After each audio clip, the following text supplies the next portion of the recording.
Oh, I mean, one of the things just about, in terms of, working in the studio, taking that out on the road, creating a kind of visual context for the music, there always seems to be an interplay in your work between, like a kind of meticulous desire for order, structure, orchestration, and then also a real fascination with chaos and anarchy and like how far you can push it till it just shatters. Could you talk about that a little bit, just as as a function? Well, yeah, I guess when I look back at how I work, or you have time to kind of analyze your own mindset. Like in my head, I don't feel that I'm overly controlling, but then I can look at my actions and, okay, I don't like my record label, I'll have my own record label. Okay, I don't like working in other studios, I'll get my own studio. Okay, I can't find a band, I'll play it myself. And it's pretty much, there's some undeniable evidence that that I might not have to be how I think I am. But in the studio, it's this kind of some people may have the misinterpretation that it's terror-filled, meticulous. I mean, it's meticulous, but it's not agonized over certain things. There's lots of layers of things, and there's lots of thought going into things, but rarely is there. I mean, there's many times a day you'll say, it's good enough, or that could be better, but there's a good spirit to it.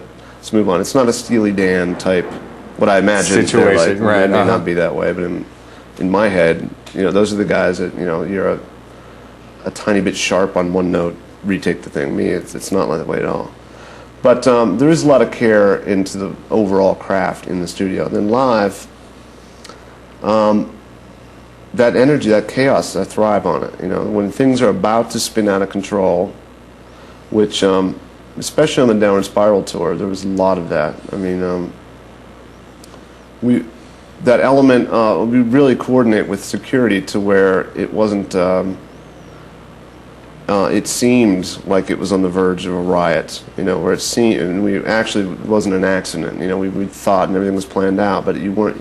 To the concert goer, it seemed like things might spill out of control. Absolutely, and on stage, there'd be people flying on stage. It seemed like my teeth might get knocked out if that guy hits me in the back of the head with, And a lot of that was luck. But overall, there's just this very contradictory studio energy that I was surprised initially to find the music thrived in that. Some of this anger from the studio put in this live situation now where people are screaming back at you the same lyrics that I wrote in my bedroom, created this just cathartic energy release that, if people were getting bumped around or stage diving, or it just was an interesting format to take these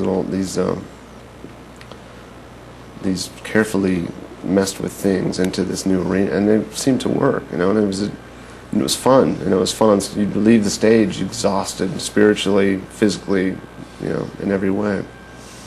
So I realized there was strength in chaos, and there's a power in that, and I don't know if that's just another part of my personality that needs released after being caged up.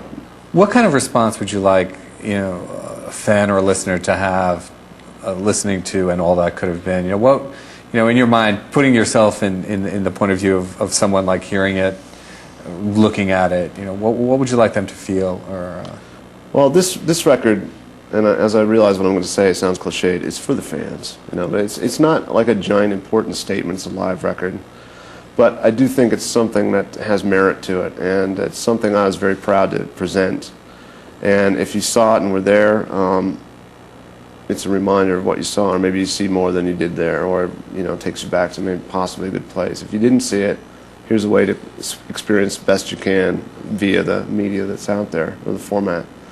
For me, again, it was a way to kind of to recognize the other side of Nine Inch Nails, the live performance. And I guess in a selfish way, for me it was nice to see that the material could fit together from these different eras of the band, and that a lot of the older material still seemed as pertinent to me as the day I wrote it, which surprised me, because I thought if it's going to be the Vegas Review playing songs that I can't stand that mean nothing to me, I wouldn't play them. So I think it's just a summation of Nine Inch Nails. If you've ever heard of Nine Inch Nails, it's a crash course Trent, thanks so much, man. This is really a pleasure. No, it's a pleasure here too. I'm Anthony DeCurtis, obviously here with Trent Reznor. The project is And All That Could Have Been, available as a live album and DVD.